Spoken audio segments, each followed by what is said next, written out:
buturuki fi akhir zaman kasratul istighfar wa sholatu ala nabi sallallahu alaihi wasallam. Jalan yang paling dekat menuju Allah SWT di zaman akhir adalah istighfar. Karena manusia itu banyak dosa, terutama dosa hati bagi orang yang khos. Bagi seperti kita ya dosa maksiat, salat kledor dan sebagainya. Bagi orang khos, lali itu sudah dosa. Lali kepada Allah dosa. Kalau lali itu dia sudah tidak ingat pada Allah, otomatis tidak lillah dan billah.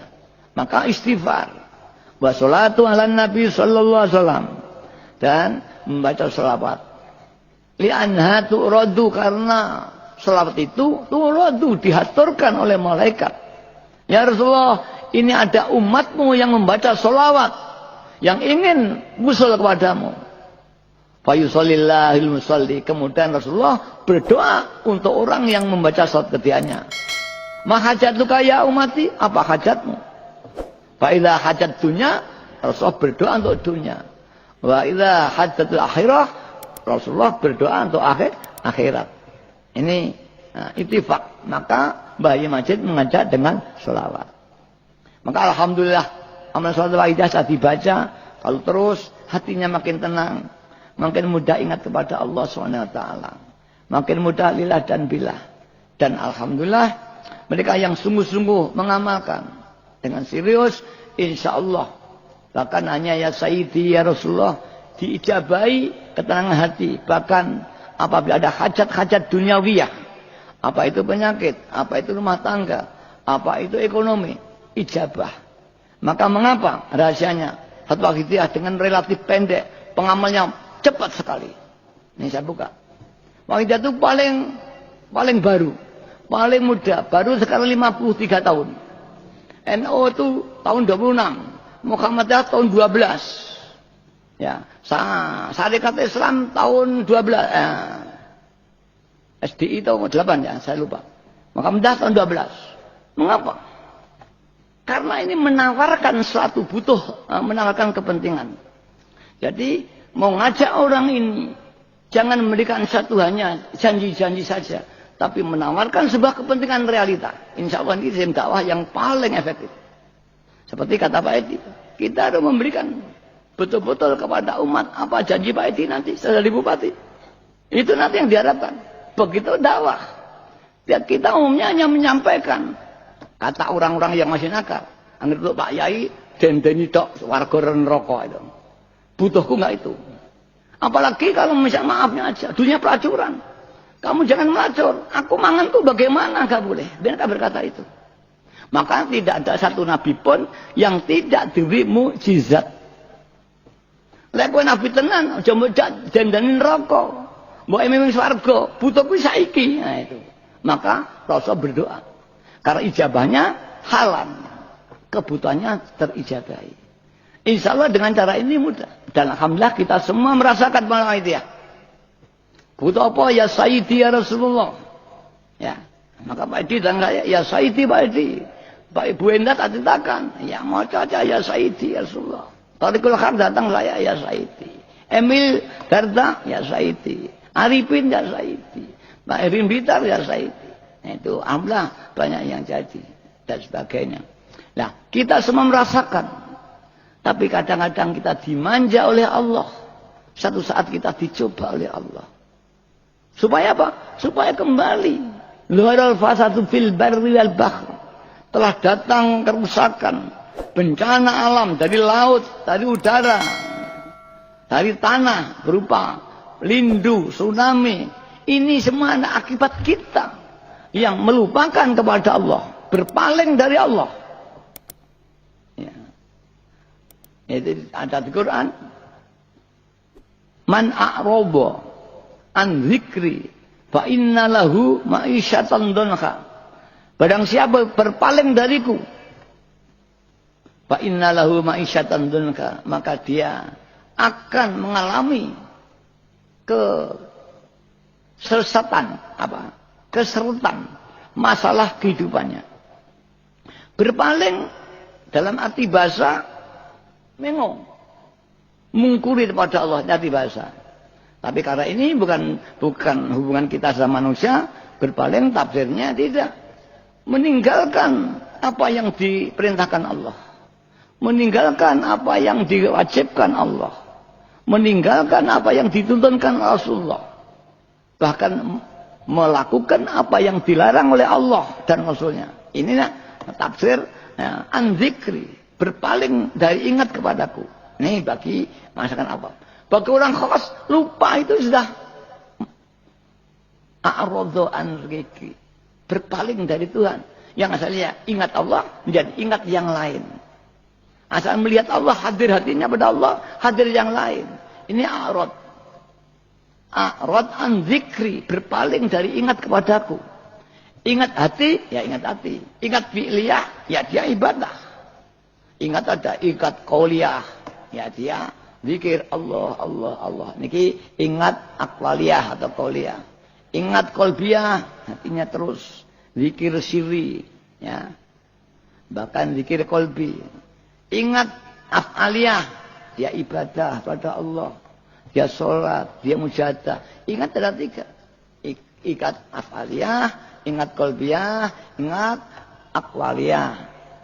Yang bagus tiga-tiganya. Tiga-tiganya. Tiga-tiganya dia lahiriah melakukan ibadah. Lesannya juga berzikir, bahkan membaca tadarus mujahadah. Ya. Hatinya juga ingat. Barang siapa yang betul-betul melakukan tiga ini, akan dibukakan oleh Allah. Wa may yattaqillaha yaj'al lahu makhraja. Barang siapa yang takwa kepada Allah, may yattaqillaha yaj'al lahu, Allah akan menjadikan dia makhraja, terbebas dari kesulitan-kesulitan baik duniawiyah maupun ukhrawiyah. Wa yarzuqhu min haitsu la yahtasib, dan Allah akan beri rezeki. Rezeki itu pemberian, bukan hanya uang aja enggak. Kita kalau rezeki konotasinya makan, minum, pakaian. Rezeki itu semua anugerah dari Allah itu rezeki.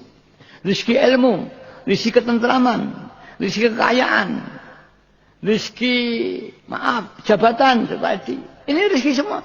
Karena rezeki itu peparing dari Allah. Bayar zubhu, dan Allah akan memberi rezeki padanya min haitsu la yahtasib, dari arah yang tidak dapat disangka-sangka. Maka apabila betul-betul insyaallah, kadang-kadang kita mau seperti gagal, ternyata Allah berikan jalan itu min haitsu la yahtasib. Para hadirin yang berhormati, jadi mujahadah itu konteksnya sangat luas sekali. Jadi kita ingat lillah dan billah, itu akan terbuka semuanya. Karena orang lillah dan billah itu hatinya senantiasa takwa kepada Allah. Ini dipandang dari segi agama.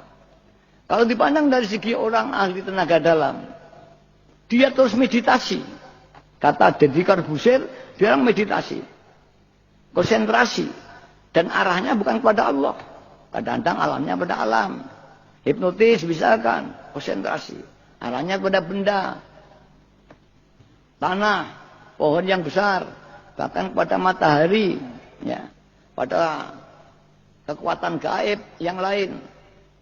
Kayu Corbuzier itu kalau meditasi untuk mencapai kemampuan spiritual itu 7 jam dia meditasi. Cuma saya belum jelas apakah dia dalam keadaan duduk, ya, dan dia tanpa baca, hanya meditasi. Kalau orang yang lillah billah melatih, itu meditasi terus-terusan, karena meditasi konsentrasi. Orang yang ingat Allah berarti orang konsentrasi. Apalagi kan lillah dan billah. Maka Mbah Yai menganjurkan sering istighraq. Ambil disedot nafasnya. Pada saat titik paling kulminasi tertinggi, daya ingat kepada Allah, disuruhlah jatuhkan sebuah permohonan kepada Allah. Itulah makom ijabah. Dengan penuh perasaan zalim, nelongso, butuh pertolongan Allah, kita konsentrasi ingat pada Allah.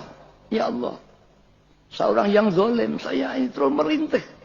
Saat pada titik kulminasi tertinggi, ingat kita pada Allah. Sehingga gravitasi nafsu kita hilang. Yang ada gravitasi ketuhanan. Disitulah kamu mohon. Terbukalah ijabah. Anda dawuh. Iqbalu Allah bisiddati dzulli wal inkisar. Menghadap kepada Allah. Dengan bisiddati dzulli wal inkisar. Dengan merasa yang sangat sekali. Hina. Nelongso. Hina di hadapan Allah. Nelongso ya Allah. Kalau nelongso. Kalau yang lemah. Dengan syiddah. Sungguh. Ma'atabarri anil kuwah. Dengan perasaan yang tidak merasa punya kemampuan. Bahkan billah. Aslu khairin dunyawiyin au ukhrawiyin. Itulah asli sebuah kesuksesan. Lahiriah dan batinnya. Dunia dan akhirat menjabat. Apalagi diniati. Istighraq. Dipasani. Dilei. Megek ambekan. Sama ampuh dari dukun nanti otomatis. Gampang kan dari dukun ini? Gak angel lah, ini dilakoni. Insya Allah. Ini mboten kali buyut estu niki. Kula ingin namanya ya Allah. Kula butuh tiang tang mentekak dengan kula ben teko kabeh. Guru pengamal, kula tak kene Malaysia, enggak ndonga ya Allah. Fabiru ilallah, kula salang Malaysia. Berkembang Malaysia alhamdulillah. Sekarang tinggal saya bentuk di Malaysia. Brunei ya lama hanya fabiru ilallah. Kula bayangne wong Brunei, Rinio ya selok diawe mawon. Alhamdulillah dah berkembang. Banyak di Brunei, di Hong Kong, di Macau, di sana alhamdulillah banyak. Dan banyak peristiwa rohani dan sebagainya. Nah, kita gaib. Mari kita gali. Tuhan itu gaib. Kita tidak pernah menyerahkan persoalan kita pada Allah. Pada ikhtiar kita. Maka Allah juga cuci tangan kepada kita. Dicapat digegam, la tasbir nafsaka wa wayud biru alaika. Kau jangan mengatur dirimu. Tuhan sedang mengatur kamu. Lek uwangi diatur Tuhan pola kaya mayit didusi pola. Ya ditinggal kalau sing ngedusi. Mayit itu lah didusi gak oleh pola semeneng ae. Didusi kalau lek wong Jawa mutin. Didusi tangi tinggal mayu tiang. Begitu kita sedang ditata oleh Allah SWT. Janganlah kamu menata dirimu. Tawakal. La tasbir nafsaka. Ojo noto dirimu. Wa Allah. Yudbiru alaika. Sedang menata kamu. Kalau Allah sedang menata. Kau masuk ikut campur. Allah menolak kamu.